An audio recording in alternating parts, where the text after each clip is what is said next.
it begins with we the people. And this was not just rhetoric.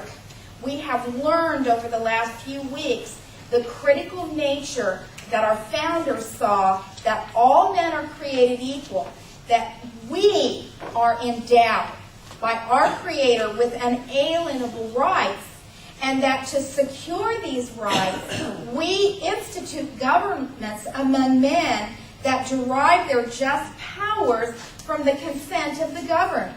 So this action in the Constitution had to be taken by the people, because the people are the ones that have the God-given authority to do that.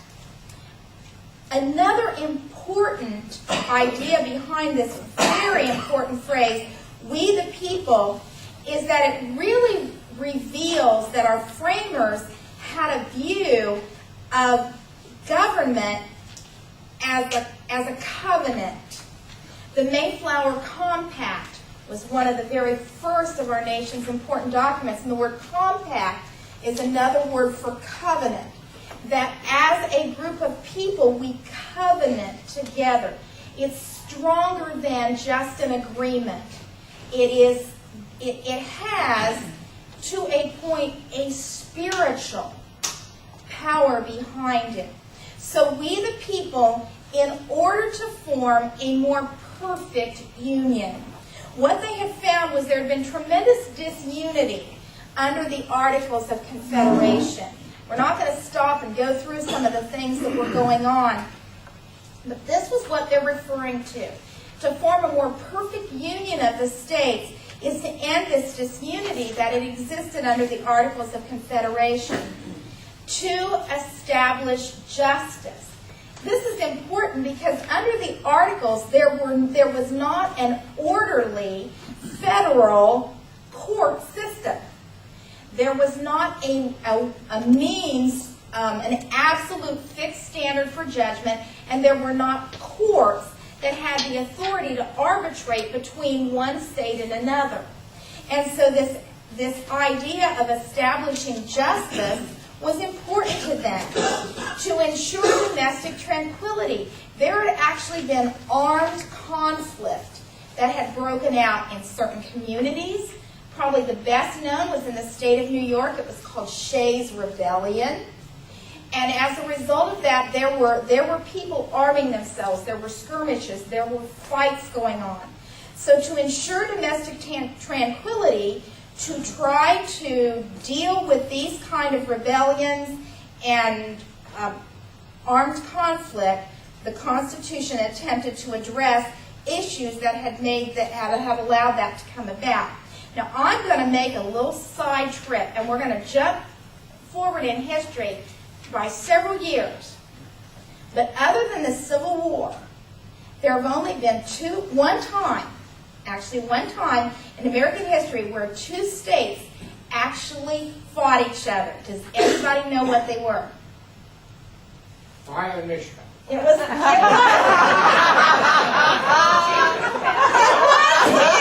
He is the teacher's pet. Ohio and Michigan went to armed conflict over the port of Toledo. Now, so on the last Saturday in November, this thing between the Spartans and the Buckeyes goes way back. So, anyway, that's not at this time. Don't get mixed up in history, but I just want to throw that in. We lost. And unfortunately, Michigan lost, but I think Michigan really won. Because Ohio got Toledo, and Michigan got the Upper Peninsula from Wisconsin. So if it'd been up to me, I'd have given them Toledo and taken the Upper Peninsula and brought it to our in Ohio. But anyway, so provide for the common defense. Part of the problem with the Articles of Confederation was they had no way to require states to provide money for troops, to provide any kind of requisitions. This is part of the reason why Valley Forge was as miserable as it was, because the federal government could ask for money, they could ask for food, they could ask for these things, but states didn't want to do it, they didn't have to. Or states would provide it only for their own citizens, their own men in the field. And consequently, it was very, very difficult to kind of wage any kind of warfare under this system of voluntary requisitions. So to provide for the common defense. Now the next statement, promote the general welfare. This was a very, very important observation, and one that for decades was understood to mean that the purpose of the Constitution has always been to provide for everyone and not for specific groups or groups of individuals or individuals. If the entire nation was not in any way enhanced by a congressional or a government activity, then it was not consistent with the Constitution. Of course, we're going to talk in a few minutes about how that has eroded so over the last years until where we can take the most limited action now and reason how eventually it's going to help everybody. To secure the blessings of liberty to ourselves and our posterity.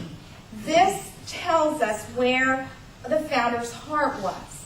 Their heart was that you and I would live in liberty. They were devoted to liberty.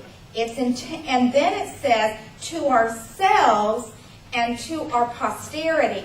It was designed not just as a limited document that addressed issues at a particular point in history. It was designed to provide a framework that made liberty possible for generations and for centuries to come.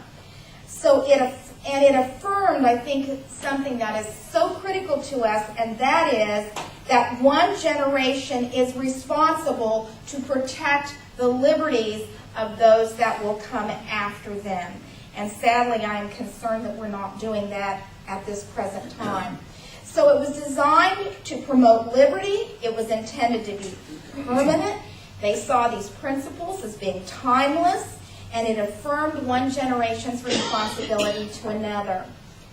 I think it says, do ordain and establish. And I think that word ordain jumps out at me, because the word ordain carries with it kind of a theological concept. We talk about ordaining a person to the ministry.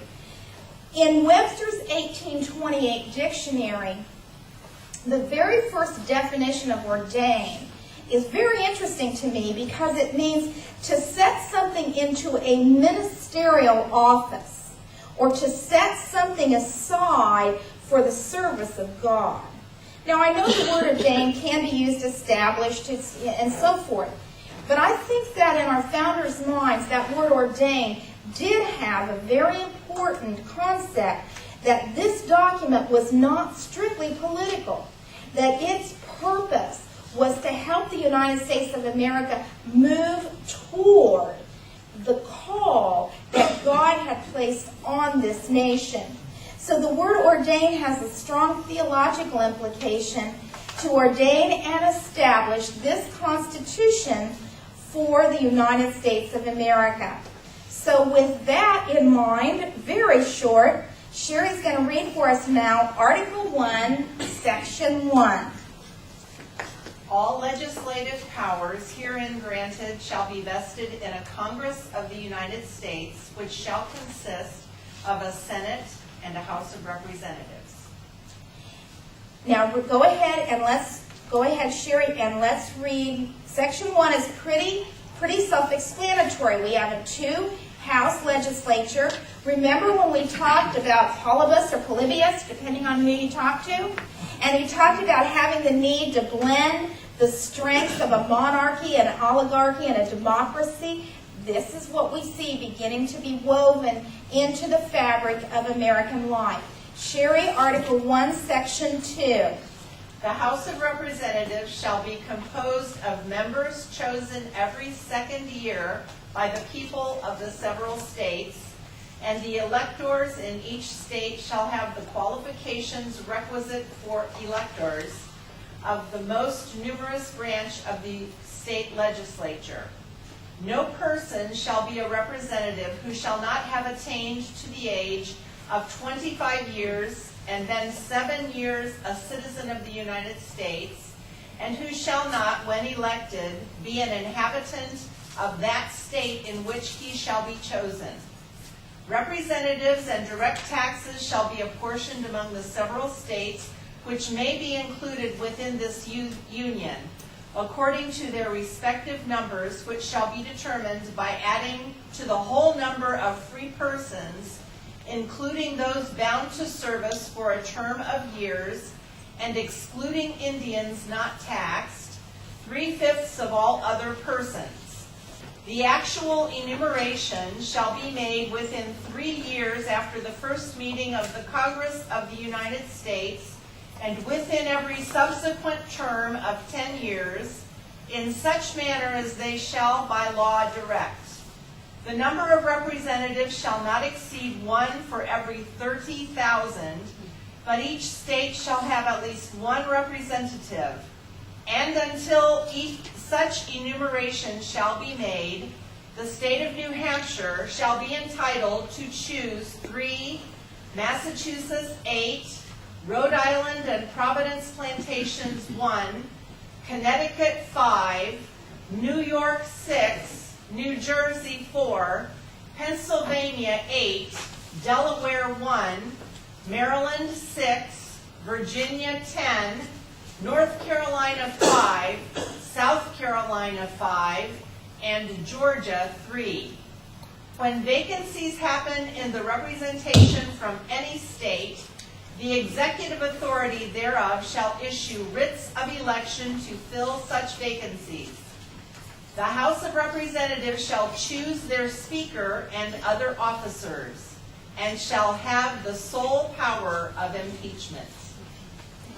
The highlights of that section. Our House of Representatives was designed to be popularly elected. It was designed that we would have the United States and each state divided into districts, that you needed to be 25 years old and 7 years a citizen of the United States, and resident of the state one represents, unless your husband was at one time the governor of Arkansas, president of the United States, and then you, I'm sorry, you can go ahead. I'm sorry, take that off the tape.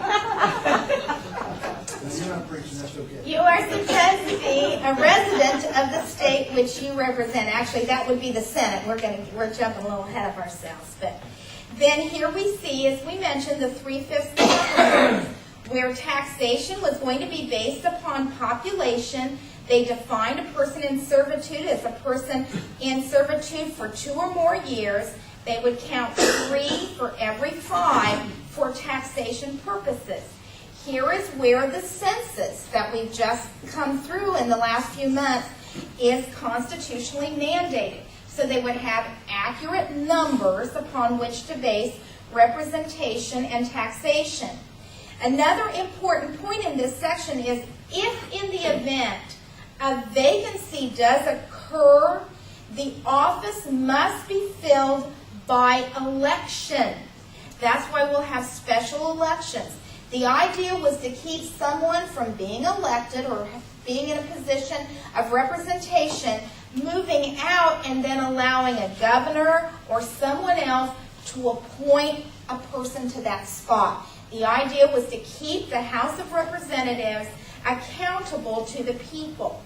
So most states now, this has not always historically been the same, now most states will allow its governors or its legislative, with legislative approval, to make a temporary appointment, someone who will sit in that position until such time a special election can be held. Most of the states now, not all, but most of the states will put a person in place temporarily, and then one of the 4 primary times a year, that's when they'll have the special election in order to keep from having the tremendous expense of a special